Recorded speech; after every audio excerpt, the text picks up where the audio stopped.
and welcome to the Temple Mount Podcast. This is another episode of our ongoing World of Darkness campaign. I believe this is session number 18 or 19. You can find previous episodes on YouTube and BitChute, Temple Mount Official, Temple Mount Podcast. Come join the server and then you can play too. I'm just trying to turn the volume down a little bit. So, welcome back. Sid Rogers, the Puka, Changeling, Kevin Philrar, the werewolf from Uktena, Lucy Fairbrook, the Toreador, Shad Vieno Feroth, the Tremere, Nash Westergaard, the Gangrel, and Callan Clark, the Ventru. So, we're going to start with a character recap. I'm really trying to turn this volume down on my end. There we go. Who would like to start with a recap? I'll go. So, we had reconvened at Lucy's crystal shop called the Shadow and Sage, and while we were there, we were discussing kind of our plan and what to do, because the city's getting kind of hot. And I remembered my contact and ally that originally brought me to town, because he said Newell Boone was here, James, the werewolf in Wildwood Park. So we eventually were talking to him, and we, met up with him, and, I got a couple of personal effects that I had, let him hold on to for all these years, and we met Kevin Philrar there, who was a 7-foot tall werewolf guy of the Uktena clan, and he had this giant hammer. He's pretty powerful. And we eventually decided to go to Newell Boone's ranch, or subsidy ranch, basically, outside of town a little ways, and we took James and Sarah's van, and we went there. We were kind of beset by some, what were they, Red Talons or Red Fangs? Some other werewolf on the way, and eventually we got there, and they immediately started to open fire at the ranch. We managed to make quick work of them, and then we, fought Newell, and, Kevin Philrar kind of, almost one-tapped him or two-tapped him, and we had Shad and Callan trying to revive him, at least to, from the brink of death, and they tied him up and put him in the basement. Well, everyone was doing their own thing, chasing down other members of the ranch, some of the ghouls that had lived there. My character went down and finally made right of a long-standing grudge that he had, and he started to diablerize and drain the literal soul out of Newell Boone. And while he was doing this, Callan tried to pull me off, and Lucy looked into my mind, and she saw that back in the day when Newell Boone had made Nash into a vampire, he was really sadistic and cruel, and ended up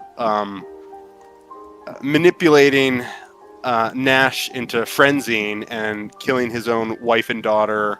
And, this led to battles that eventually got Nash kicked out of not only Utah, but also Nevada, from the kingdoms there in Salt Lake City and Las Vegas. But yeah, eventually I finished the task and diablerized Newell Boone, and his corpse kind of just decayed and turned to ash in front of us, and I was in a static frenzy, like an orgasmic frenzy, and I kind of lost my mind. I had used all my will to drain him dry, and I attacked Shad and started to drink his blood, to which I became slightly bloodbound to him, and I ended up running outside next to a tree with Shad asking me how it felt, and I told him it was glorious. And then I earth melded into the ground, and that's where I ended my story. Thank you. How about Callan Clark? Would you like to go next? Add anything to the story? Yeah, let's see here. Nash, Lucy, Callan, and Shad met at Lucy's shop. We headed out to Wildwood Park after Nash made contact with James. On the mention of Newell on the phone, our ears perked up. Lucy and Callan remembered that he left us a note. Though no address, the letter had Newell's ranch brand on it, so we deduced his location through some investigatory searching and realized where he might have went to, and that where we could flee to by going there to escape the city for some time. We went to Wildwood Park, and we meet with Sarah and James, and we also are introduced to Kevin Philrar, like a 7-foot something, seemingly human, but we find out later he's a werewolf. At that meeting, though, Nash got his old Colt 45 and a stake from James that were in a wooden box. Talked about a mutually benefiting relationship where our group might cause some inconveniences for this corporation called Pentex at an oil field and a logging plant. Pentex is some megacorp that causes destruction of land and deforestation, and the werewolves aren't taking kindly to it. We start making our way there in a van they give us, but we run into a werewolf first of all, and then we are attacked by that werewolf after him and Philrar share some words about us and his company. We did manage to escape. We got to Newell's ranch, had several fights with multiple ghouls and with Newell himself.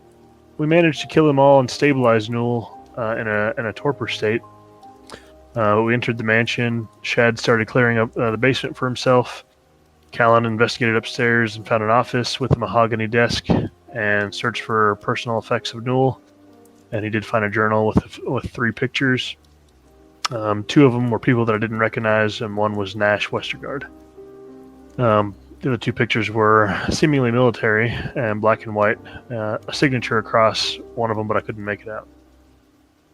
Shad and Kevin realized that there was fleeing persons out the back. They started to chase them down, and while they were gone, Nash started to diablerize Newell. Callan struggled to try to stop him from losing himself and any part of his humanity, but his frenzy was too strong, and Callan couldn't pull him off for more than a second. So Nash finished, couldn't control himself, and then attacked Shad. Callan tried to separate them again, but I think Lucy ultimately went into his mind telepathically and helped him snap out of it. Callan, sick with disgust, seeing Nash become such an inhumane animal briefly, reminded him of this despicable nature, and he shoved Nash and Shad and left. And he was disgusted with Shad as well because he didn't attempt to protect any degree of Nash's humanity or keep Newell alive. But he seemed to enjoy it in some sick, twisted state of excited suspense. So Callan went back up to the office and left them there. Thank you. So that would leave Lucy Fairbrook. Can you add anything to the story? Even your perspective or memory? Yeah, so the only difference within the story as far as where Lucy was a part of it is when they arrived at the farm, Lucy went into a trance, and she was not present for any of the fighting that occurred on Newell's property. So within her trance, she was seeing again more of those prophetic dreams. She did see specifically dreams of like wolves and being in a factory. It seemed to be like foretelling a possible future for them. And then essentially the part that I was a part of rescuing Nash from destroying Shad, I was able to go into his memories and speak to him. Lucy did get to explore Newell's house on her own. She did see different items. She pocketed a clock that had like a sun and a moon on it, so that's something that she has in her possession now. But at the end of the evening, she was just checking on the other bodies that they had downstairs and making sure that they were secure. Awesome. And then I guess Kevin Philrar, the werewolf. Do you have anything to add to the story? Just when we were on the way to the farm, we got encountered with a red fang or red claw werewolf, and he had told me that he had an issue with me being or accompanying the worm vampires, and then came back and attacked us. Also, when I got to the farm and chased down one of the ghouls, I had ran off and couldn't find anyone, and I came back and settled upstairs, hearing thrashing going on downstairs. All right. And you also squashed Newell Boone's head with a hammer, and I think also exploded some other guy with a hammer too. Can't remember who it was. Right. The ghoul. So, finally, thank you for all that. Do you remember where your character left off, Sid Rogers? Oh, God, I think, was last time I was in, was that when we went to meet the politician or something? Well, I mean, I don't know, right? But you remember when the wizard made that like chrysalis thing? Chrysalis, yeah. I remember that. So I want to go back to that. Now, whether you're having another dream and you're dreaming of this, or whether you're remembering this from the past, it doesn't really matter. But when the wizard cast the magic spell and made you drink the potion, made everything covered in butterflies, and then he created a magical chrysalis around you, you then went into a deeper dreaming in which you, for lack of a more detailed description, reclaimed memories of past lives where you were a full-blown fae. And you remembered being like a full-blown puka in Arcadia in the land of the changelings.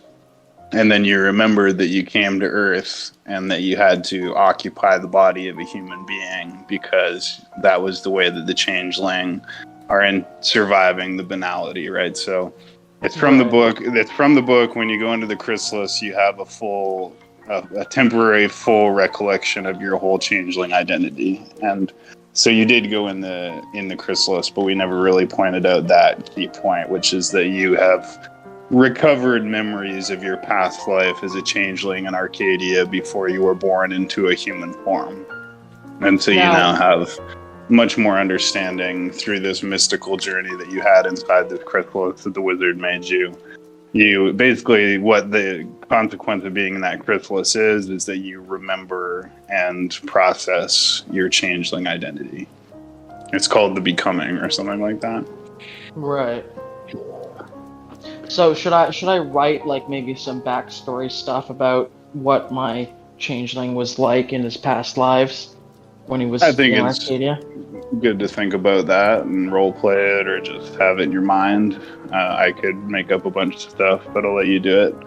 But okay. that being said, do you remember, was there something that happened after that when you had woken up again? You had the rabbit, right, in the real world. Oh, okay, now I remember. I went to the pet store and the grocery store to get rabbit pellets from the pet store, and lettuce from the grocery store. I think one other thing that I don't remember, but then I got in contact with Lucy, and we met up and we went somewhere, and I think it was Lucy Astrimia. Do you remember this? Huh? Well, it doesn't really matter because you were last in Shad Vienno-Feroth's hotel room helping him transcribe books. That's what you were doing. Yeah. But when Shad Vienno-Feroth woke up, you were mysteriously had disappeared from the couch on which you'd been sleeping. And unbeknownst to him, you were in the dreaming in the chrysalis. And so that's why you weren't there. However, Lucy Fairbrook has a crystal quartz that is mystically bound to you. So you can, using your oneiromancy, wake up from your dream in the location of that crystal, which is where Lucy is. So you can wake up from your dream with the other characters. Well, so wait, she has a crystal that's like attuned to me, because I thought it was when I went into Lucy's dream, I spent a willpower point to forge a connection with that character. Well, there you go. So lets me teleport to them at any time. You have that too, but also there was a previous plot line where she found a crystal that was like oracally matching to you in her crystal shop. So that we'll just say makes it easier for you to do. because it's like a connection, but it's you're in your man. Wait, I don't have a problem with that if that's how you want to run it. I will point out that I'm pretty sure I had the crystal because you said it gives me one additional glamour to draw from. That's fine. Yeah, that's what it is. It's a glamour crystal. Regardless, you through your neuromancy, you do have the ability to wake up from the dreaming in the presence of Lucy Fairbrook. Okay, do you want to start with that then? All right, so you find yourself inside of the cocoon for this long ayahuasca-like journey in which you recover memories of being a fae and past lives in Arcadia and glamour and dreaming and banality and how you decided to come to Earth in the form of a human being named Sid Rogers, and you're just blown away because you're remembering who you really are. But then all of a sudden you wake up, and you wake up on a couch that you do not remember falling asleep on. It's like a very nice, like classic piece of antique furniture inside of a large ranch, where the other characters are also waking up from their respective rest, not expecting to see Sid Rogers randomly waking up on the couch where he was not sleeping the night before. So did I wake up first? Yeah, essentially. Okay, so, can we assume I have some sort of candy bar in my bag? Like, can we? Yeah, we already know that you carry Snickers in your bag because you fed one. Right. Okay. Okay. So, I'm gonna like, what I'm gonna do is I'm gonna sort of find a good place in the room where conceivably anybody who wakes up might see me, and then like wait for them to wake up, and when I see them waking up, I'm gonna like unwrap the Snickers bar. I'm gonna take a bite. And I'm gonna say, "Hey, what's up, Doc?" Also, as you wake up and get your Snickers bar out, your rabbit comes hopping around from the edge of the couch as though he was hiding underneath it and takes his place at your feet. You realize that you should probably name your rabbit at some point. Okay. Well, I check if it's a boy or a girl. Which would you like it to be? Let me get. I want to flip a coin for that. Let me see. Is there a D2? Is there a coin flip in the dice roller? Can you do a D2? You could just do 1 to 5 as a boy, 6 to 10 as a girl. Okay, that works. Okay, let me get to. Oh, okay, we're in the World's Darkness channel now. I noticed we're in this server this time. What was the decision behind that? Yeah, and we'll talk about it later. It's not a big deal. Okay. Okay, dice roll. Pool 1. Oh no, okay. So 6 to 10 it's a girl, 1 to 5 it's a boy. Okay. Difficulty 5. Then you know if you succeed or not. Succeed in having a girl or boy rabbit. Okay. Okay, so it got a 3. What's that? We said 1 to 5 was a boy, 6 to 10 was a girl, right? So it's a boy. So I'm gonna name him Mr. Buns.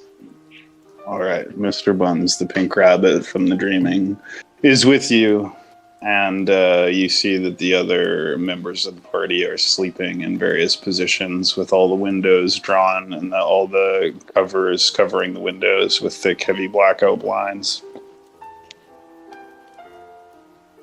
If you want, Go ahead. yeah. No, go Nothing, ahead. right? I was just going to say, if you wanted to do your own neuromancy on somebody, now would be your chance. Oh, that's a good. Yeah, let's see here. So who's in the room? Well, we could allow each person to explain where they chose to sleep, or we could just say that people are just like sleeping around on various pieces of furniture. Mm-hmm. Okay. But okay, so is Dacion's character here? Yep. Kevin Pillar appears to have left the chat. Ah, damn. Okay, I was gonna do him. So we'll say he's sleeping unconsciously. Okay, well, he's not here, so I'm not gonna. I'm gonna go up to Shad, and I'm going. Shad to, is in the basement with the ashes of Newell Boone, and two tied up ghouls. Okay, well, never mind then. Nash, is Nash in this room? I mean, you can go find Shad, but yeah. I'll go look for Shad then. We'll see if he's asleep. Okay, so you start looking through the strange, large, fancy ranch that you have woken up in. We'll say that Lucy was sleeping close to you because you teleported to her. But you go down the stairs and see Shad, I don't know, sleeping in a torpor beside a pile of ashes. I mean, you're not in torpor, but you're sleeping. Okay, I'm going to try and jump into his dream. Okay, do you have to roll some kind of a neuromancy or something? Let's give me a second. I'm gonna see if I can come up with a bunk for this. Yeah,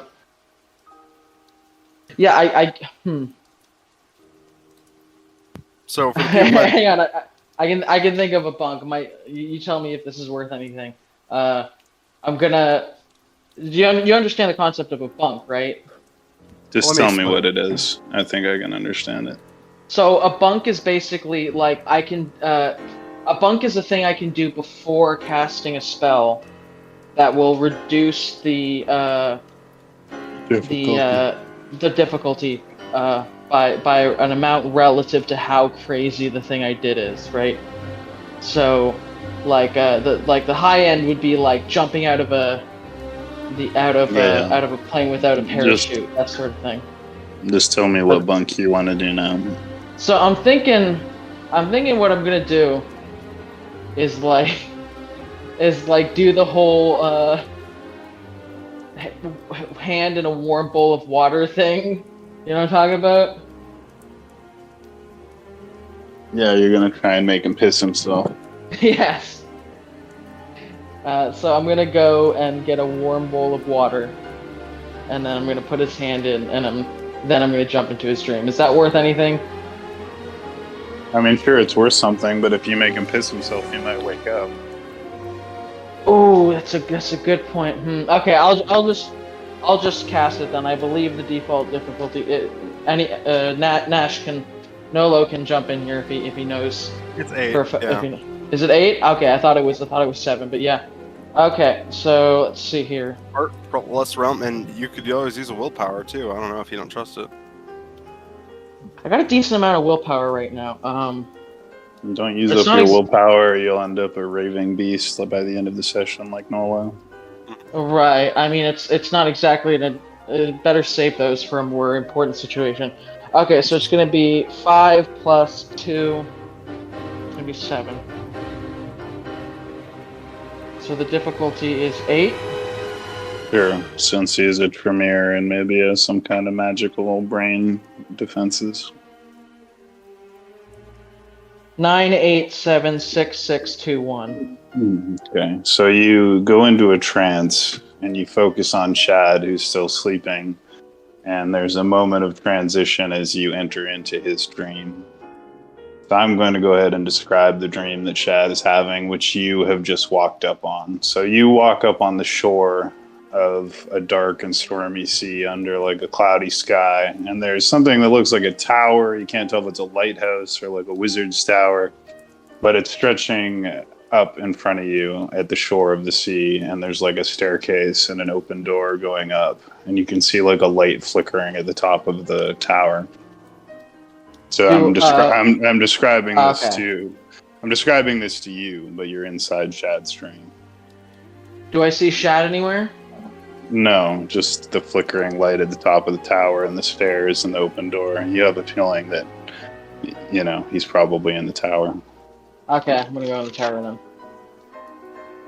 Alright, so you begin climbing up the stairs, and as you climb up the stairs, you start hearing like a strange, like, occult chanting slowly getting louder, and like a weird flickering light that seems to be in some kind of like uncanny colors that you can't quite describe. And you spiral up the staircase until you finally enter the penultimate chamber, which is like all glass walls, like a lighthouse. And you see Shad wearing his like black cloak, and he's got his hands up in some like magic ritual, and floating in front of him and open is this like grimoire or book. And there's like tentacles coming out of the book and like writhing around in the air. And there's like a strange like chanting that's not just coming from Shad, it's coming from like all around, like echoing off the walls. And you get like a really like uncanny, unsettled, fearful feeling that seems to be coming from the book. But Shad seems to be like, you know, doing some kind of ritual or spell with the book. And there's like light coming out of his eyes, and the book is also glowing with like a weird like eldritch light. So I'm gonna try and make him lucid. Like I'm gonna try and wake him up. And I think the way I'm gonna do that is I'm just gonna say to him, "Hey Shad, you're dreaming. Wake up. I mean, don't wake up, but wake up in the dream. Try that. Come on, wake up." As soon as you're having this dream, Shad, you notice Sid Rogers like walk in on you all of a sudden and start talking to you, and like you immediately realize that like, you know, this is like actually Sid inside your dream. As I'm coming to this realization, I turn and I say, you shouldn't be here. And I say, why? Because you're dealing with some H.P. Lovecraft level stuff? Because it's pretty spooky. I turn and take a deeper, more detailed view of the room around me, which seems to be coming into more clarity as I recognize that I am, in fact, asleep. And Sid is, in fact, in my dream. And I mutter under my breath, I was so close. And I look back to the ritual I was casting and just leave it aside, recognizing that it's not real. And I turn towards Sid. You do recognize that the book that's floating there is the same book that you have in your possession that also has the tentacle drawings in it. And as I respond to Sid, I say, you might not be the only thing that has invaded my dream from the real world. And I say, so definitely some Cthulhu stuff going on, right? Is this Cthulhu? Because that would be really spooky, but also kind of awesome if it was some like cosmic horror stuff, man. Perhaps here, I say, and I approach the book and see if I can actually read any of it now that it's in this otherworldly, subconscious language. Well, not only can you not read it, but whereas while you were awake, the letters were like wiggling and squirming around. In this case, there's actually like octopus-type tentacles coming out of the pages of the book into 3 dimensions, as though the 2-dimensional drawings that you had seen in the book are now like 3-dimensional. They're not threatening you or anything, but there's literally like tentacles like waving around outside of this glowing book that's floating in midair. However, as you study it, you begin to see or understand in some way that you can't quite understand the weird language that was in the book. Like somehow seeing it in this 3-dimensional shape in your dream, and combined with whatever you were doing in the ritual before you were interrupted by Sid Rogers. You can't quite say that you can translate the book, but you sort of get like a psychic or intuitive sense of what it's about. And that it's basically like a portal to like realms beyond the mortal realm, which are not magical so much and not demonic as like, you know, alien, extra-dimensional weird shit. That's all you can kind of take away from this weird dream. So I explain all this that I'm realizing to Sid and ask him if he's interested in going a layer deeper. That sounds risky, but also fun, so let's do it, I say to Shad. Okay, I suppose, and I kind of begin to mutter and jot down the impressions I'm having from the book. And I don't know if I need to roll for this, but how would I or am I capable of accessing one of those other dimensional layers? Well, you're in the dreaming, so let your imagination run wild of what you might try to do in your dream. But if you want to roll a thaumaturgy roll, for example, or Sid could roll an oneiromancy roll and see if you can, like, you know, unfold this book somehow, or perhaps enter into it or bring something out of it. You're really not sure what's possible with this book. You just know that it's a weird ass book, and it's, you know, now it's showing up in your dreams, and now all of a sudden Sid's here.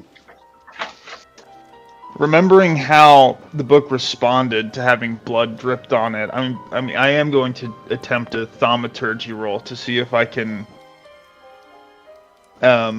somehow access one of these realms. So I've got 5 thaumaturgy.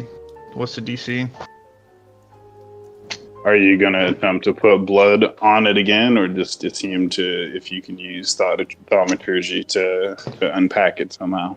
Yeah, I'll drop a few drops of blood on it. I'll find a nearby knife and summon one into my hand since it's the dreaming, and just flick open the end of one of my fingers and drop it on the book, see if the tentacles respond. All right. Strangely enough, in the dream, the blood that comes out of your finger is like black, but when it touches the page, it has the same effect of this strange, like incense-like smoke coming out of the page as though it's burning, and then the incense is kind of forming like faces and weird demonic like shapes in the air, and you start to hear the chanting and the weird glowing get a little bit brighter and a little bit louder. So go ahead and roll your thaumaturgy. We're going to say the difficulty is 9 because you don't really know what you're doing. I rolled 2 9s. All right, so as you look into the book and you see the tentacles kind of waving, you realize that it's communicating to you in some way, and you start to use your occult knowledge to attempt to communicate with it. And you start hearing whispers of an alien kind inside of your head from like some strange beings that you can't quite define, which even though they're speaking in like an alien language, you can somehow understand them. And it's like they're promising you power, they're promising you knowledge, they're promising you some special destiny, but they're also talking about a sacrifice and a price that must be paid. And when you think of that, you kind of look back at Sid, just kind of like unconsciously, like thoughtfully, and then back to the book. And you start seeing through the book into like this strange other dimension where all the angles are like asymmetrical. It's really hard to explain. It kind of like boggles your brain and almost makes you like dizzy as like a bunch of like strange flashes of like alien landscapes, alien creatures, alien monoliths and structures and cyclopean temples all flashes by your head. And then you wake up. I wake up in the basement of the ranch that we've newly inherited and look towards the same book in the real dimension sitting on the desk nearby that I've set up. Yeah, and you still have a sense of having a little bit more understanding of the book. So I don't know if you're keeping like a knowledge points you can raise by 1, or you can say that your future rolls reduced by 1 in difficulty. But, you know, you've started to crack the code of the strange alien book. You feel. Now, Sid Rogers is also standing in the room, I suppose. So I say to Shad, "Rise and shine. What happened?" Well, I assume you were there for most of it, but when I peered into the book, I saw the strange extra dimension of... It's hard to articulate. There's something very odd about that book. Some form of magic that calls out, be pursued. But if you've ever read any good story, you'll always know that these bargains always have a cost. And I say, "Have you ever read any Lovecraft?" there's a theme in Lovecraft. You can become like the Elder Gods, but to do so is to become something that would only ever be perceived as insane by a normal human. Well, sanity is a frail concept on its own, I say, kind of eschewing the book. So, I'm glad to see that you've made it. How exactly did you get here? I woke up here. Well, great. I suppose then it's time to get started on your training, as we discussed. Can I say that? Oh wait, you already know about my rabbit. Never mind. Okay. And I say, can I like eat first and like feed my rabbit? Sure, I'll prepare some lessons for the day, and we've got a mission later that you can be helpful on. Come find me when you're done. Okay.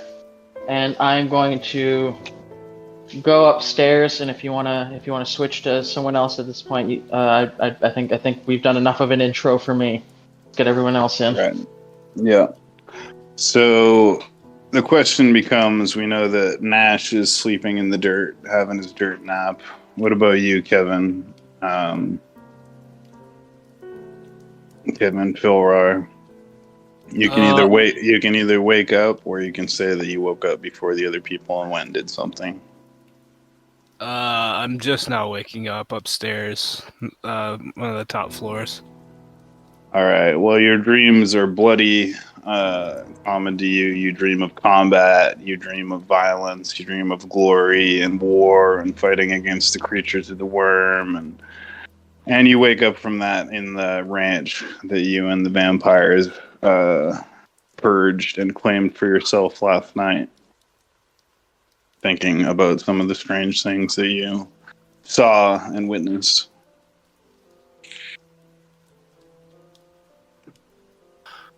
Okay, I wake up and start packing everything together, the hammer, the clothes I was wearing, or some new clothes, and I head downstairs.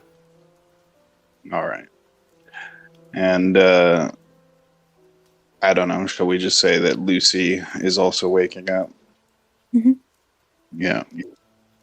So your dreams, I won't describe in great detail, are of a forest with like yellow smoke rising in a big plume from the forest into the sky, and you see birds dropping from the sky in like large numbers, dead on the ground, and then you wake up. I had packed in just the small bag that I brought, my dream journal, so I rise out of the bed that I chose to sleep in. I didn't take Newell's room, but just one of the other rooms that was on the top floor. I head to my bag and quickly jot down the dream, walking over to the bed to make it out of respect to previous owner who is no longer with us. I grab my bag and sling it over my back, already hearing Kevin's footsteps going downstairs. I can tell just by the sheer sound of them and just his size that it was him who had gone downstairs. So I quietly go out the door and head down the stairs myself. All right, so shall we say that the party just rendezvous together in the dining room of the ranch as they all wake up at their various times? Mm-hmm. Except for Callan, he's brooding. Yeah, Callan is deep in a torpor, having some kind of fitful dream about diablerie and his conscience.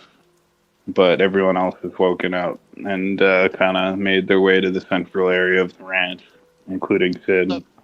So when I see Lucy, I pick up my rabbit and I approach her and I say, "Look, Lucy, it's my rabbit I told you about.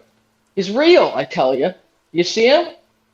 She takes a step back, just shocked to see Sid himself, like, actually there. She, like, puts her hand on the rabbit's head and, like, moves it from her view so she can look at Sid. How did you get here? Well, I had a dream. There was a wizard. There was a unicorn. I had to answer some riddles, but I failed. And then I got into a crystal that was sort of like a butterfly's chrysalis. And when I woke up out of the crystal, I was here. She just kind of stares at him in her mind. She's like, what kind of fucking LSD is this kid on? She looks at the rabbit. Is that for food? No. It's my look. This rabbit shows up. Food? Okay, thank God. Shad asked the same thing. You vampire people. I guess you're joking. He seemed to be serious. She smiles and shows her fangs with that specific grin. Well, I mean, we have to eat too. Well, not Mr. Buns. Mr. Buns is my friend. And I sort of like hug him close and like pull him to the side, and like sort of rock him like a baby a little bit. He stares suspiciously at the various vampires from Sid's arms. The rabbit does. Fortunately for us, I say as I enter the doorway of the room, there's an entire herd of cattle here. And we also have people downstairs. Those I would prefer nursed back to health so we can question them, and they may be helpful as well around the ranch. Perhaps they can become our ghouls after a time. If I do recall, your interrogating methods are, if they don't answer, you drain them completely dry, unless I'm remembering the past wrong, so... I have no intention of doing that here. What does blood taste like? I mean, like, for you, I know what it tastes like for me, but what does it taste like for you? She just laughs and avoids the question. It depends on what's being eaten, really. But it always has a euphoric sense. It always, apart from its taste, feels really good.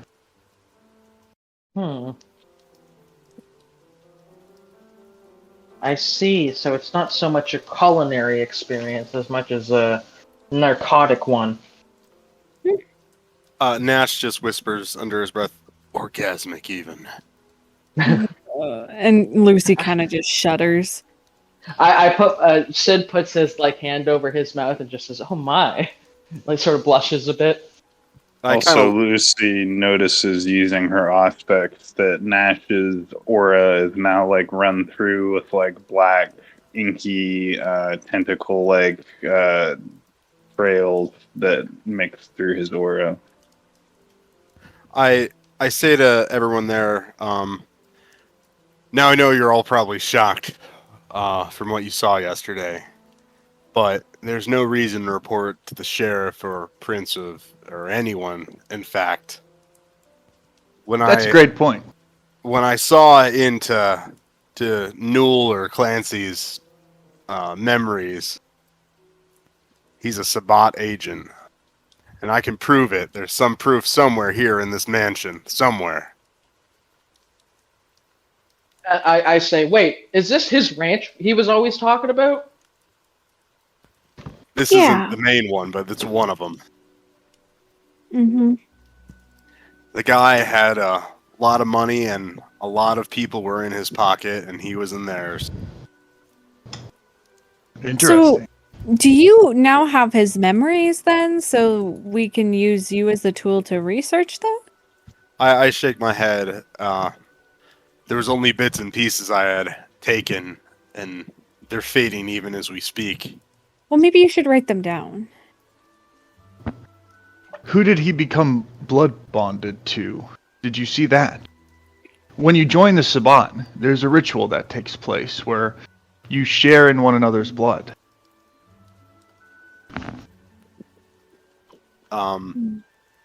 I explain like, yeah, I see just faces. I don't know any name. Male or female? She's female.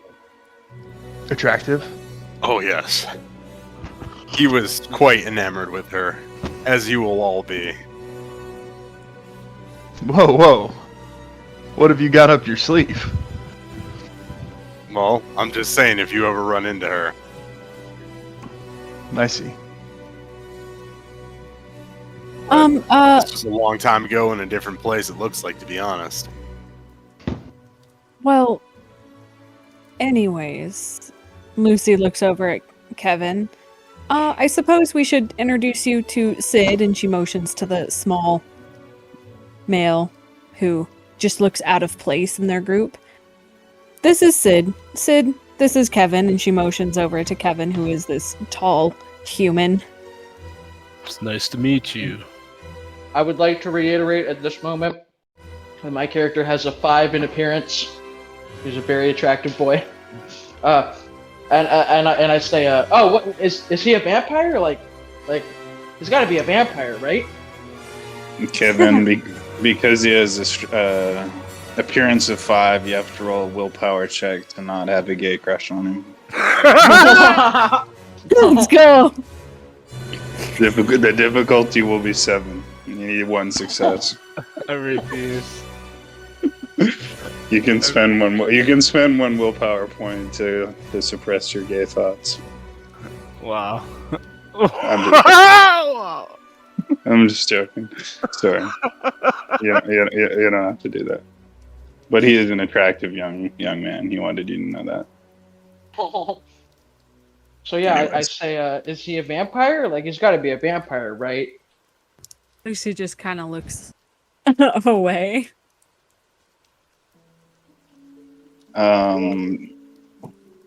Yeah.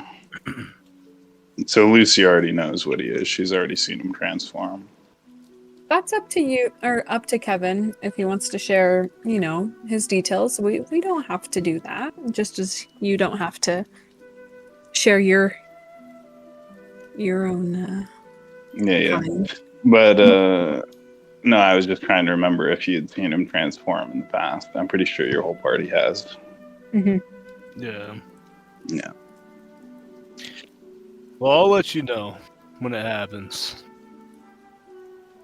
Yes, this young boy is very special, and if you can, the opportunity presents itself, it would be nice if you could protect him. He is probably more aligned. According to your tradition, I believe he's a Gaian. Is that right? Yeah, he doesn't look like one of you worms. Well, Nevertheless, he's very important to our group. in that case, let's go hunting. Hunting, like for meat. What are we Yeah. gonna fight? Some Look, cows. I'm not killing any rabbits. It just wouldn't be good on my conscience. But maybe we can, like, I don't know, go foraging or something. Look, you lead the way. I'll keep my conscience clean by not killing anything. Well, I don't want to ruin this pair of clothes. So everyone turn away. And I kind of unclose myself, turn around, and I then transform into a hypos. Or a large So what does that wolf. look like? It's a dire wolf, a large wolf. Okay, so upon seeing this, Sid turns to Lucy with an expression on his face that's sort of like a baby seeing something that blows its mind, like a sort of mouth gaped in like an O shape. And he says, "We got a puppy now?" I love how you're totally immune to the delirium. You're just like, oh my god, a puppy.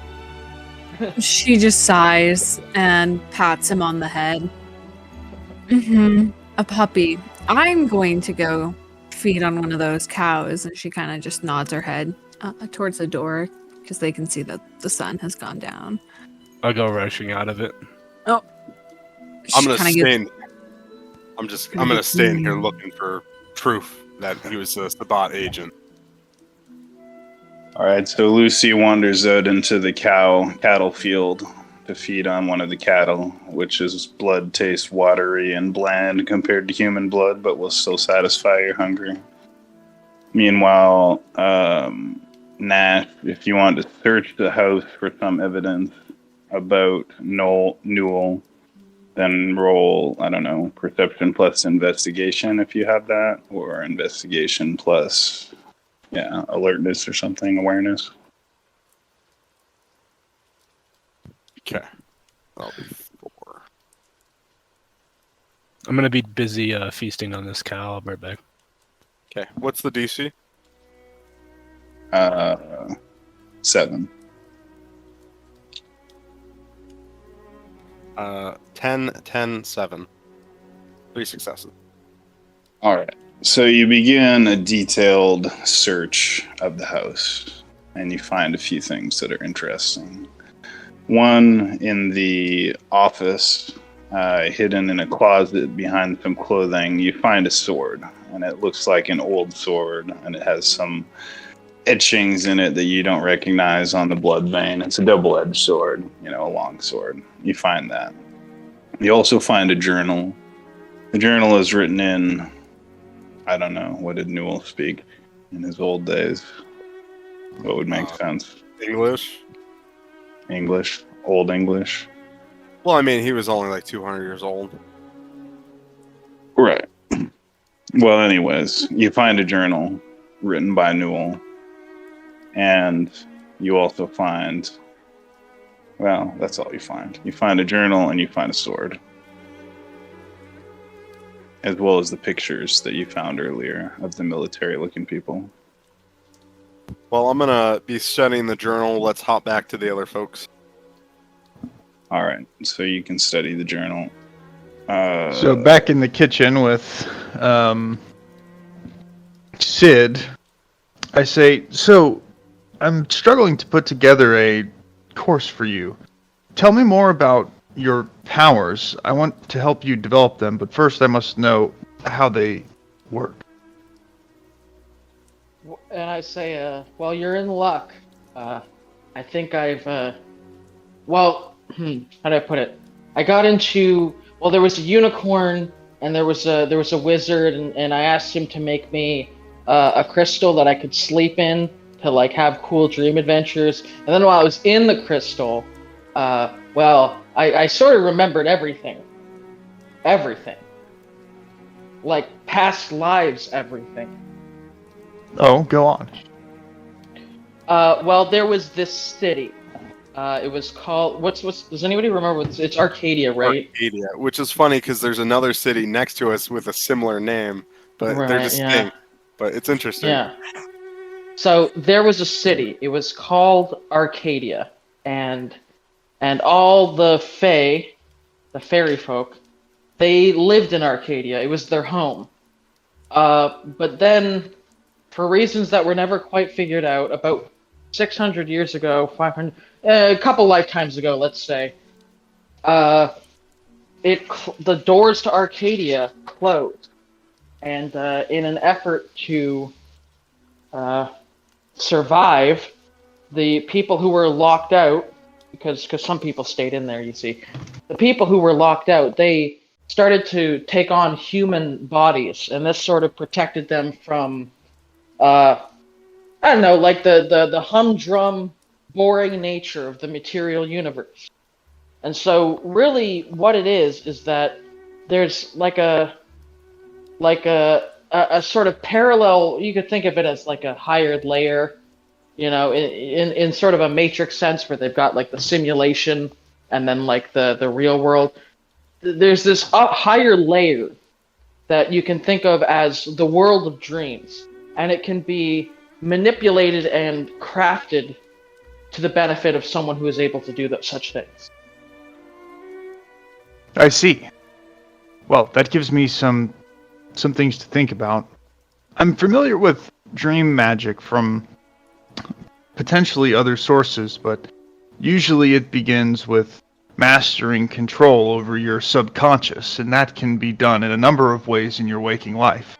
I would suggest that as we journey together, you focus on those thoughts that aren't quite thoughts and swimming in them, trying to pull the focus of your being away from what's right in front of you and grasp for a layer deeper.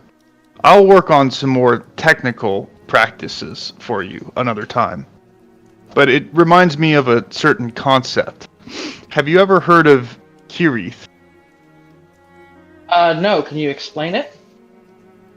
When our empire went north, there were certain clans that discussed a powerful motivating force it's a desire or almost a homesickness for a place that may never existed. Much of their lore, culturally, had to do with whom they called Fae.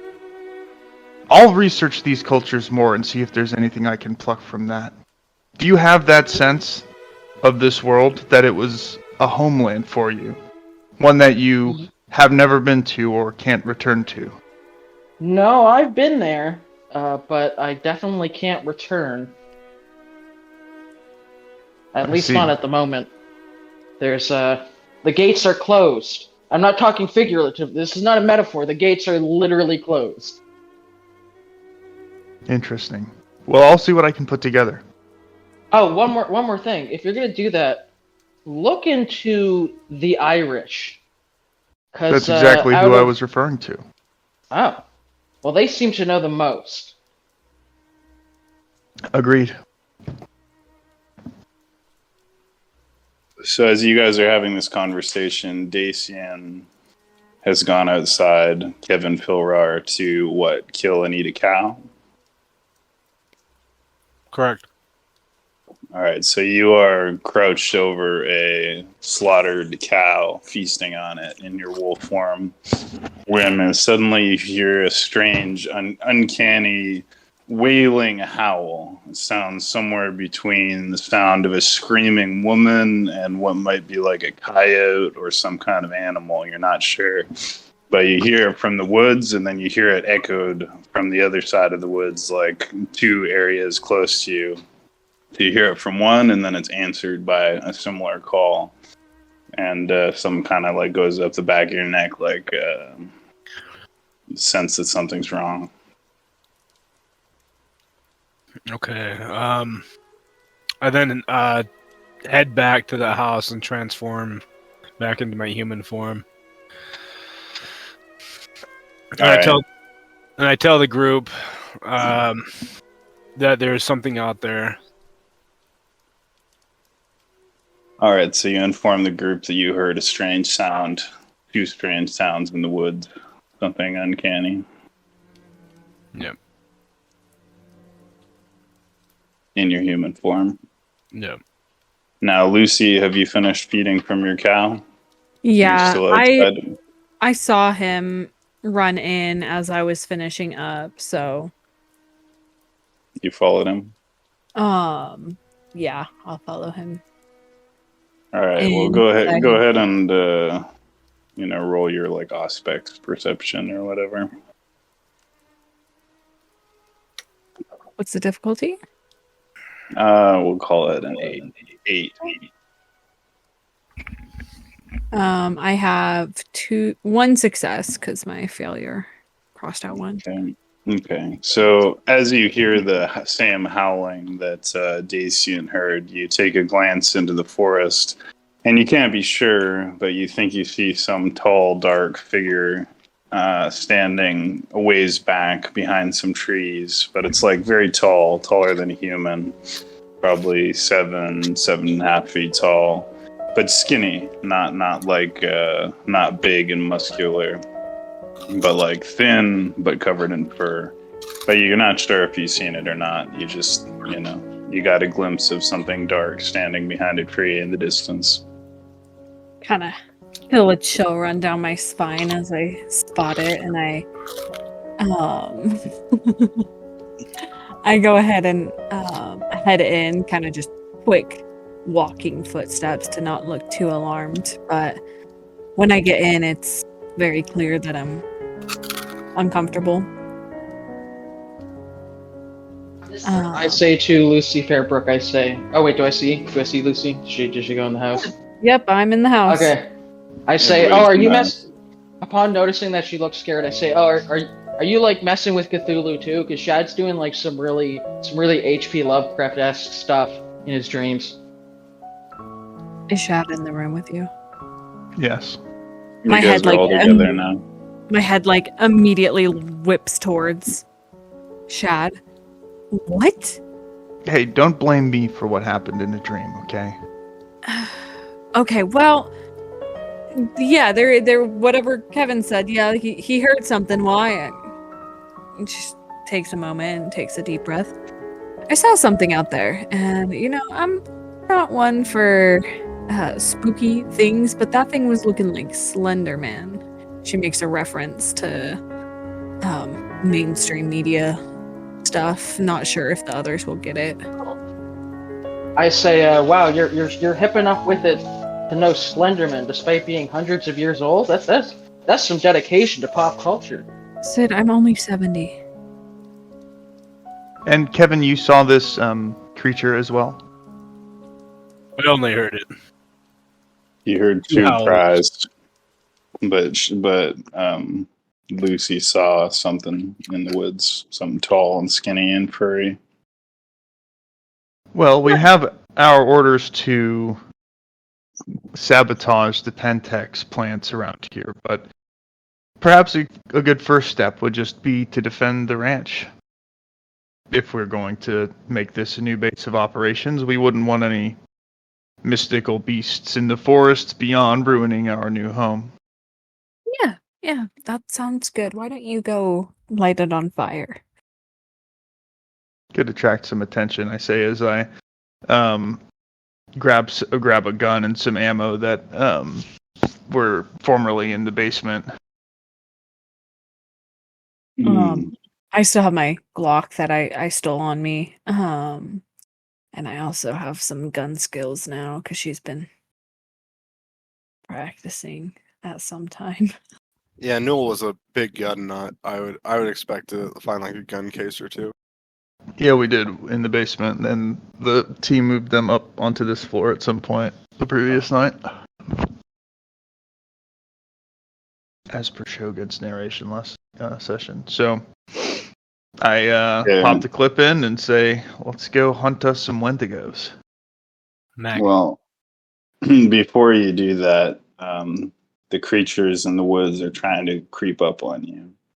So they rolled 2 10s and 2 botches, so 2 successes. So while you guys were discussing, 2 creatures on all fours, each one of them about 7 feet tall, but skinny, not thick, but covered in fur with again, you don't see this until all of a sudden one of them's looking in the window with weird, fucking yellow eyes, not human, face covered in fur, a little bit of a flat face, looks like a human covered in black fur with yellow eyes. It's looking in the window, and you just see it for a second, and then you start hearing a scratching at the door, which is not locked, and begins to push itself open. Did I hear any of this or any of the commotion looking over the journal? No, you're reading the journal in a upstairs room, so you may have heard them saying something downstairs, but you didn't hear the creatures sneaking up. But they're in the house now, you're saying? No, they're not in the house. One of them looked in the window from outside, and one of them has started to scratch at the door. But you guys are inside, and they're outside. Oh, it seems our prey has come to us, I say as I hear the scratching. Do we roll initiative now, or? Yeah, sure. Let's all roll initiative. So what's initiative? What do I roll again? It is Did your you wits dice plus roll? attack. It's dice initiative, and then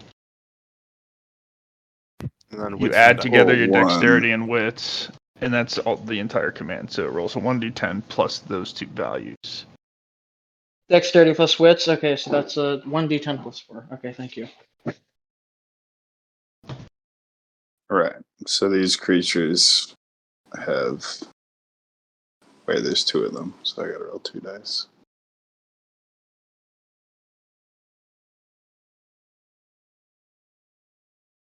Lucy, 9. Sid, that's a 7 plus what? Plus 4. Sid, 11. And the Chad. benefit they get is wits plus dexterity, is that? Yes, sir. Yep. So they get 9 and 9. Kevin got an 8. creatures X2 9. Is Callan here? Callan's still not here. No, he's still disgruntled somewhere. Oh, Nash, you also got a 12. Yeah, but I'm not really there. I'm still upstairs reading the book fervently. Okay, I'll put you after me then so you can become aware. Alright, so I'm up first. Did you roll the highest initiative? Go for it. 12. So, the current situation is that there's a long, hairy arm, like twice the length of a human arm. It's like long and distended, with claws on the end of it, reaching in through the door. Like, that's what's happening right now. And there's another creature looking in from outside the window. Alright, I'm gonna try to shoot the one in the head with his little eye poking out in the corner of the window through the glass, as I don't think I'll be able to shoot through the wood in any meaningfully painful way. You guys are gonna have to help me out here. What is a firearm roll? I guess I just got like a 9mm. You got a gun. Dexterity plus firearms. If you're trying to shoot the creature through the window in the head, dexterity 8. Or difficulty 8. Failed. Bam, bam, bam! Glass shatters, and I got a 1 success and 1. So 0 successes. Okay. So you shoot the glass out, and the creature makes like a grunting noise in fear, and like ducks out of the way of the window, retreating out of the way as you shoot through the window. The creature, however, entering through the door, pushes through, and you see the creature's like 7 feet tall, but he's like stringy, long arms, long legs, flat face, fangs. You're not sure what this creature is. Looks vaguely like the werewolf that you've seen, but clearly not the same creature, as these are like long, skinny animals. I hear the the shots being fired from upstairs while I'm reading my book, and I quickly tuck it in my vest jacket and run to the window to see if I see anything. Do I see anything? Looking through the window? Yeah, from Newell's bedroom where I was doing the thing. Reading the journal. You see a tall creature looking somewhat like a bipedal, skinny, humanoid ape with long arms and legs, like scrambling on all fours around the outside of the cabin. Okay. I'm going to use all my movement to like run downstairs to where they are. All right, and so you run downstairs and joining the group in the kitchen or whatever. However, one creature has now forced its way in through the open door and is now standing, like blocking the exit with its like 2 clawed hands on either side, spread out. Who's got the next initiative? Looks like Sid Boy. This will be fun. Okay, so what am I seeing? So you you were seeing a tall, monkey-like creature with fangs and yellow eyes that is got very overlong arms and legs, like twice as long as anything you've seen before, with like claws on its hands and feet. And it's covered in fur, like scratchy gray and black fur. But unlike a werewolf, it doesn't have like a muzzle. It's got like a flat human-like face. Okay, and everyone's around me, right? You could basically describe it as like a skinny-looking Sasquatch creature with long arms and legs. One moment. My mom's calling.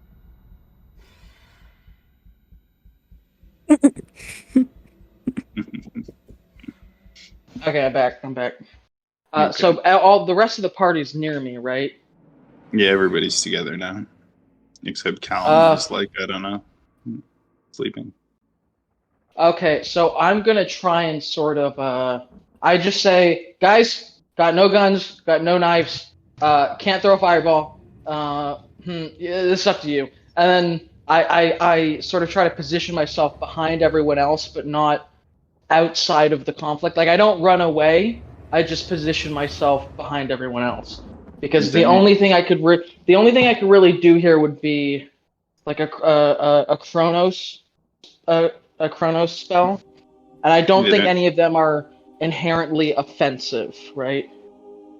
I mean, there's got to be something you could do with time magic. If you think about it. Okay, hang on. Can you give me a minute to read the cantrips? Because I think there might Go ahead. be something. Okay, give me a second. What about Kevin Filrar? What do you do? Alright, You're in your human form right now, by the way. yeah, I transform into Kronos form. And so you go And- through your dramatic transformation to a giant wolfman. And I approach it, swiping at its face with my claws, using Spur Claw, which I use 1 rage, 0.4. Spur claw. Spur Claws, yeah. So if I use it, I use 1 rage, and my next successful claw attack will stick its spurs into the claws into the enemy, and then they'll get a -2 for difficulty, I believe. So you're essentially trying to stick your claws into him. Yeah, basically. Alright, so go ahead and roll like dexterity plus melee, I guess, or brawl. Whatever we consider claws. Claws should be brawl. Melee is, I think, like weapons. Right, claws should be a problem. Okay.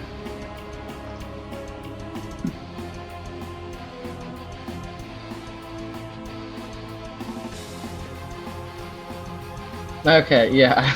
Nothing here is offensive magic. It's all like look back in time. Well, I guess I could do this. There's one called Effect and Cause. The first cantrip dealing with time distortion. Effect and Cause scatters the normal progression of time for the target of this cantrip. The sound of shattering glass might precede the tumbler falling to the ground, or a body would hit the floor prior to the gunshot ringing out. Can't your I guy can- also like summon goblins and ghouls and creatures from the dreaming into the real world? Oh, yeah, but I have to get into their dream to do that. Oh, I could go into my own dream and summon one, I think. Right. Well, in any Uh, case, Kevin's making his attack. Okay. I failed 0 successes. 0 successes. Alright, so you swipe your claws, but the creature is uncannily fast and ducks underneath your claw, which goes wildly over its head. Are you going to try and do anything, Sid? Yeah, I'm thinking. I very quickly yell to Lucy. I say, "Okay, I'm not really useful here awake, so I'm gonna go take a nap, and I'll try and bring some allies back." Are you going to nap while you're fighting 2 crazy creatures? Like, are you just going to go to sleep? In any case, did Lucy get an initiative score? Yeah, and you let Kevin go first. It's fine. Anyways, I withdraw the Glock that I have in my bag because I kept my bag on my back, and I pull it out. I had been practicing later in the evening of the other day, and I have some decent skills now. I'm gonna go ahead and fire a shot at the head of the one that Kevin just tried to swipe at. Okay, so that's going to be dexterity plus firearms with a difficulty of 8 for a headshot. Okay, cool. Oh, botched. Yellow. Botch. Yeah. Okay, I'm going to rule that you accidentally shoot Kevin in the shoulder with your gun. Because, he's big and he was in the way and you kind of panicked. I'm so sorry. She yells That's at him. okay. And so a pistol rolls, 5 blunt damage? So just roll 5d10. And then he can try and soak it with his stamina. Kevin. Wait, I rolled a 5d10? Yeah. She shot you in the back by accident. My bad. And I just want to point out, as a rules thing, Sid, it doesn't say like you have to be asleep or anything. Like, I think even monsters that you've seen in your dream, you're able to call them out until you go to sleep again. But I mean, they'll fade fast in the real world. But yeah, I mean, you'd be able to like call out stuff you've seen. If your magic only worked when you were sleeping, it would never work. It doesn't say that. It doesn't say that. I'm reading the system on it, but yeah, it doesn't say that you have to be asleep or anything. Yeah, that's what I'm saying. I had 3 successes. 3 successes on Soak. Did she even roll any damage?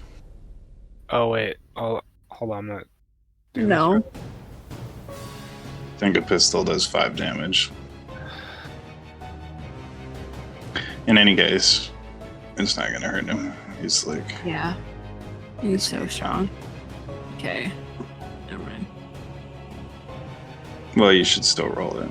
Okay. I don't know what to roll for damage. I've never done damage. I'm pretty sure a pistol does 5 damage, right? 4. So I would do a pool of 4? Question mark or what? Yeah, yeah. Plus just additional successes that were over the 1 to hit. Oh.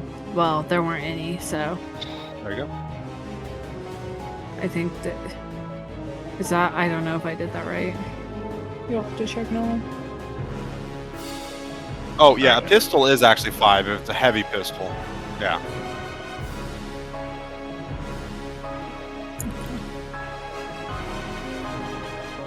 Yeah, it looks like you did good though. Or no, who did that? And, are you trying to soak that again? Is that Yeah, what that was? I didn't soak properly last time. Okay, then you're fine. Right on. I kind of growl. So you didn't take any damage? No. Okay.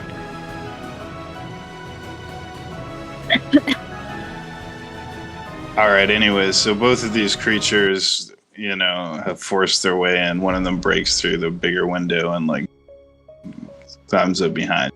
They both have initiative 9, and they're both gonna swipe. One is gonna strike at, what is your name? Kevin Philrar. And the other one is gonna scratch at, let's think. Did anyone else attack them? No. Chad did. Chad shot at them, yeah. One of them's gonna scratch Chad and one's gonna scratch at Kevin. So, hold on. My fucking phone is screwed up. Alright, so 4 successes and 6 successes. So 6 successes, and so we'll say on Kevin, and 5 successes on Shad. Now for damage, let's do it this way. We'll get this over with quickly.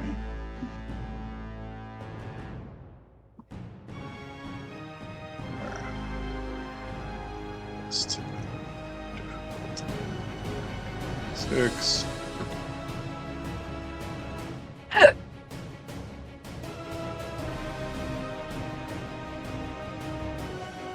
So the creature that scratches at Kevin manages to do no damage.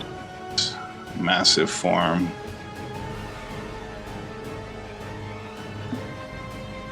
As for the one that scratches at Chad, why is it not letting me roll the stud? There we go.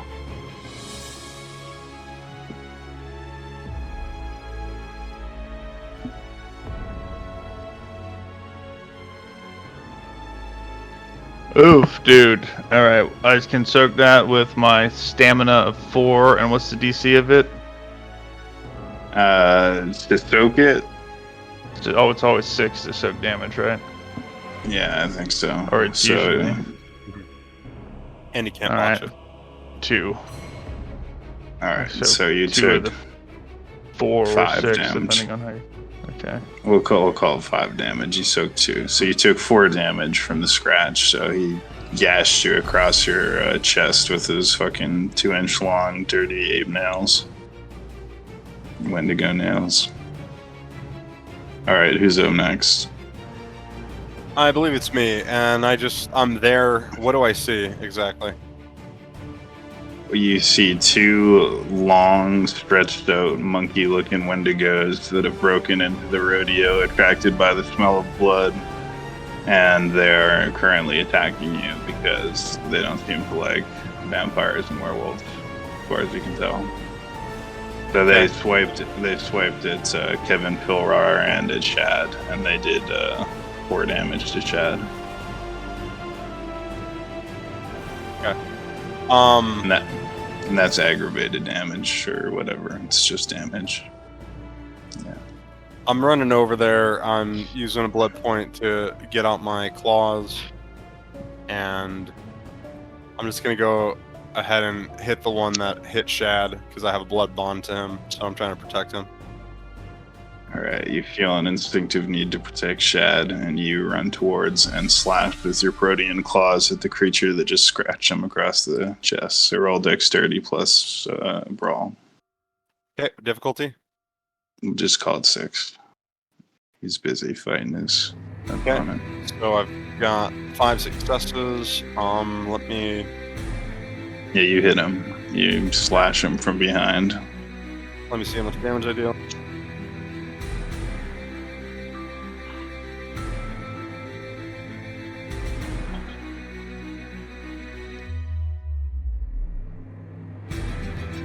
I hit them for 6 points of damage. Aggravated claw damage. 6 points of damage. Okay, well, because he's facing away from you, you just fucking slice into him with all 10 of your fingers from his shoulder to his lower hip and, like, rip his back open, and he, like, howls in pain. Like, crazy animal pain. As that happens, I scream, "Get out of my house!" And I kind of shake after I say that. The creature runs out of the house, pushing past anything that's in his way to, like, escape. But there's one of them still inside. He leaves, like, a trail of blood behind him. Okay, I think it's And you can, like, see his bones. Kevin goes last. You got to go first for some reason. That's okay. Is it my turn? Oh. Is it my turn? No, you won. Whose turn is it? I think it's fine. Yeah, it's back original up to order Shad. was- It's Yeah, I back don't up know. to Shad. Kevin just got to go early for no reason. Oh, okay. He was supposed to go last. So there's one in here still? Yeah, there's still one in here. Alright, I'm gonna try to shoot him again. So I get Dex plus melee Firearms. difficulty 6 just to light him up center mass. Firearms, not melee. Sorry, yeah, Dex plus firearms. Yeah. 2 successes. One's a 10, one's a 7. You actually got 2 10s and 1 7, right? So you hit Right, him. but I oh yeah, canceled minus out. 1 critic. Yeah, okay, yeah. So you hit him. Yeah. And how do I do damage again? It's If we're calling it a heavy pistol, then it does 6. It just 6 does points. 6. I thought there was like some mechanic related to successes. Yeah, so a heavy Uh, pistol's 5, and then the additional success, so that would be 6. 6 Okay, to 10, got it. right? Difficulty 6. 3 successes, one of them's a 10. Okay, call it 4 damage. So you blast 4 holes, whatever, with your Glock into the creature's center mass, and it like howls and like retreats out the same way it came in through the broken window, leaving like blood and hair everywhere. Both creatures have been repelled out of the house, and they leave like howling, like grunting noises as they run out into the woods.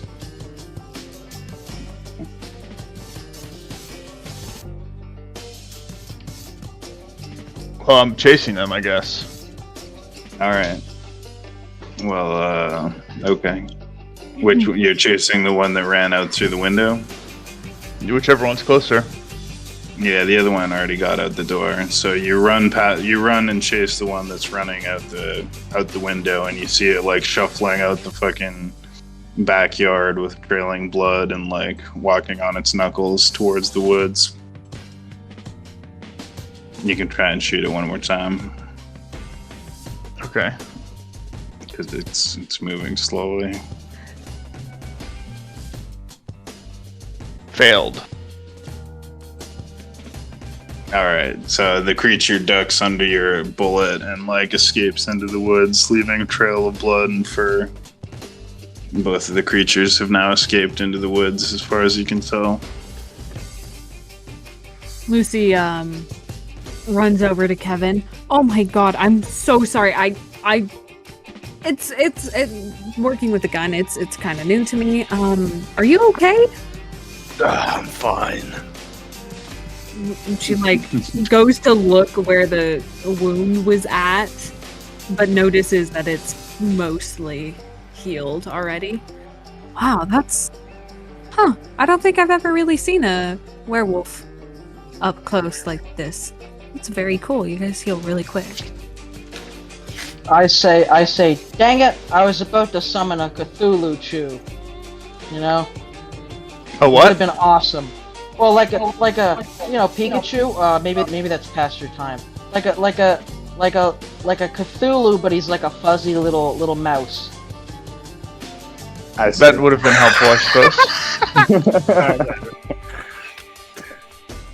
Yeah, Cthulhu Jew. I can summon one of those. I transform back into a human. Okay.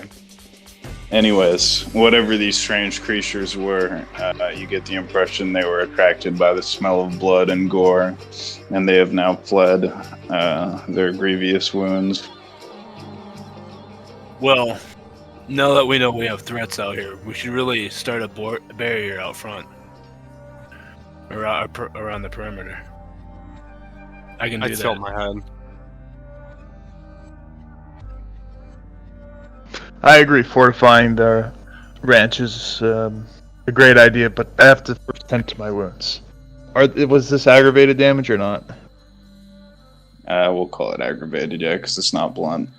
Can you? Well, so aggravated damage, that wouldn't really apply because aggravated Wait, yeah, it's is called like werewolf claws and stuff. Yeah. It's called lethal damage, right? Yeah. Yeah. This is lethal damage. Yeah, like a knife. And can we spend blood points to heal lethal damage? We can, right? But not aggravated damage. I'm pretty You sure can for aggravated too, but it's like a lot more. Okay. I'm pretty sure you can just heal lethal damage. All right. Well, I'm gonna do that, and then feeling parched, find a cow to drink from to restore my blood pool. All right. And then you also go I'll come and back and assist. feed on the watery blood of a cow. So, now that you've been randomly attacked by Wendigos, what do you do next? I'll go outside and start collecting resources for the perimeter. Like what kind of resources? Like sticks? Wood, things to make snares, string, rope. Well, you go and collect sticks and branches and strong pieces of wood that you could make some kind of like fence or barricade out of. And since you're very big and muscular, you can carry quite a few of these at a time. So you gather a number of like branches and pieces of wood that you could potentially do something with. Can I roll to craft some snares? Snares? Is it possible to make snares out of wood? Is it just wood, no rope? Can I check the house? I for mean, rope? yeah, you can look around for rope. You find some rope. It's a rodeo ranch. They got lots of rope. They got lassos and everything. Can I roll for crafting it? Sure. Craft yourself some, Wendigo traps? Yep. Alright, bro. What do I need? Crafting and Survival or something? I have crafting 3. Like crafting and intelligence or something like that. Yeah. Or dexterity, whichever you want.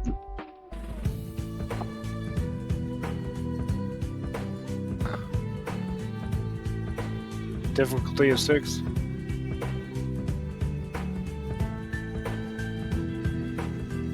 Wow. I failed. Did you roll any critical failures? Yeah. How many? 1. All right, you managed to puncture your hand with a piece of wood, and it hurt. And you fail to make any successful Wendigo traps. You basically just managed to break some pieces of wood in half. Sizing up the required task of fully fortifying a ranch like this, I mentioned perhaps once the ghouls come to, they can be of assistance, and maybe we can even find a few more of our own to populate with and have them do this type of work for us. Maybe we could even hire somebody from amongst the kind. As if on cue, you hear the calling of some troubled people tied up in your basement who have woken up. I go down there with whoever else comes. I'll go join him. down. So these people are still alive, is my understanding. And they've been tied up, but not like gagged. So they're Right, they both had 3 blood points removed from them the previous night. They're not. they're not great looking shape. too good.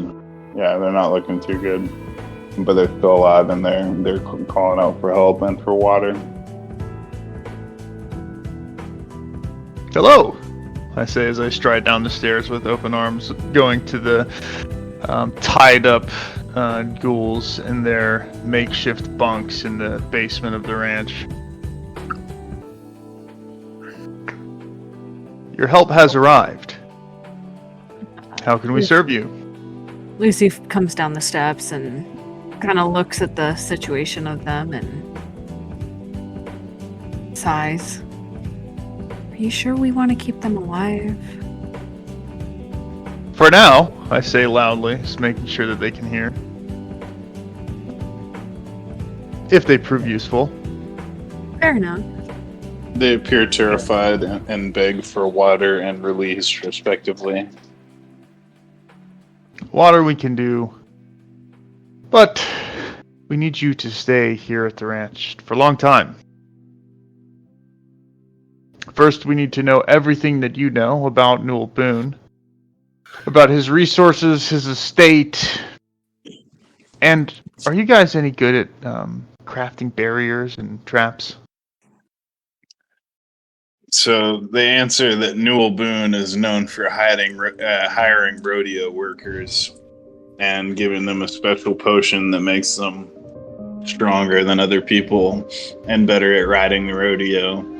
And he's made a lot of money over the years. Nobody knows how, but this ranch is like, $1 million property. And they've been hired to be security for him. They were told that someone was looking for him. And so they were hired to guard the property and make sure nobody, got in.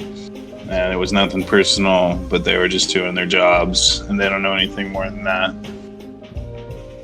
Well, he has been found, and now you have new employers, us. We can make sure all of those same potions, you say, contribute to the success of the ranch and your personal bull riding, but for now, we need to tend to your recovery. You both lost quite a bit of blood last night. So, we'll get you some water, but no sudden movements, and just try to relax. It's in our interest to keep you alive. Lucy had already headed up the stairs to grab a couple glasses of water for these individuals. And she comes down shortly after with the glasses. All right, the men gratefully and kind of desperately drink all the water as though they're very thirsty. Feeling better? They kind of nod at you, but they're pale-faced and look like very afraid. Well, we have business to attend to. Don't try to escape, or we will track you down and kill you. I say taking one of the glasses of water, I'll just cut my wrist open and drop some blood in both of them. This will help a lot. I know it looks a bit crude, but don't worry. And I give them a second drink, which is just watered down blood. Okay, so you force feed them both your blood, therefore strengthening the bond of their ghouldom to you.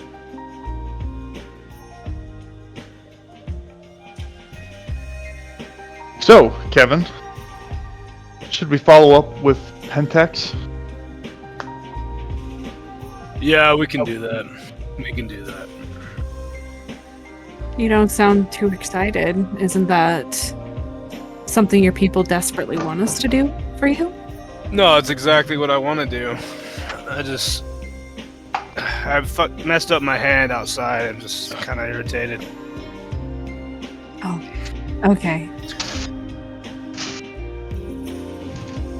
She heads back up the stairs to go talk to Sid to kind of fill him in on the next portion of their adventure, which is going to be going to these Pentax buildings and causing a little chaos. I'm not personally aware of these locations. I think 2 were pointed out to us that there were somewhere in the region a logging camp and separately an oil production operation, maybe a pipeline as well. Do you know where these locations are, Kevin? Do I? Shogun. Yes, you do. You've been given maps and introductions into where these targets are. Yeah, I know their location. Here's a map. Let me go get it real quick. I pull out a map out of a rough sack. Here, take this. I So on the unfurl the map. On the map are motion indicated 2 Pentex facilities, one for fracking and injecting water and to extract oil, and the other one is like a deforestation facility.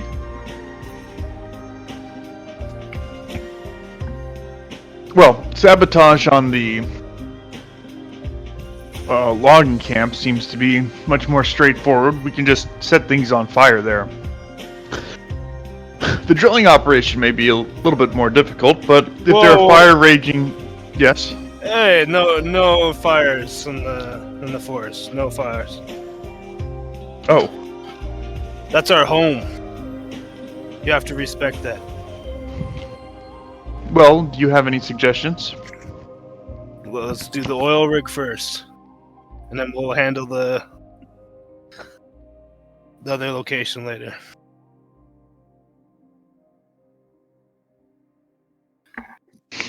Well, I suppose if we could find a way to light the production on fire, that would be very costly and very damaging to Pentex's reputation, and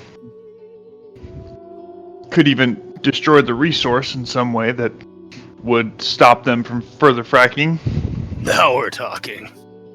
The problem is I'm not exactly sure how to do that.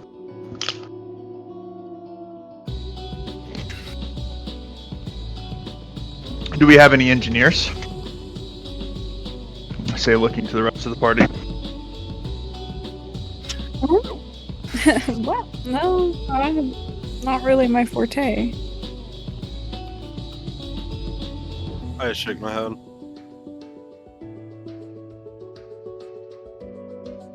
Well, should we continue the session, or should we pause it here and then play that part next time?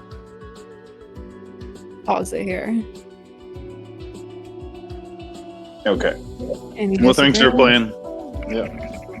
Everybody kind of did like a social gaming there, plus pointless Wendigo attack. But yeah, that was fun. And then next time they can do the Pentex mission. So give yourself your 7 experience.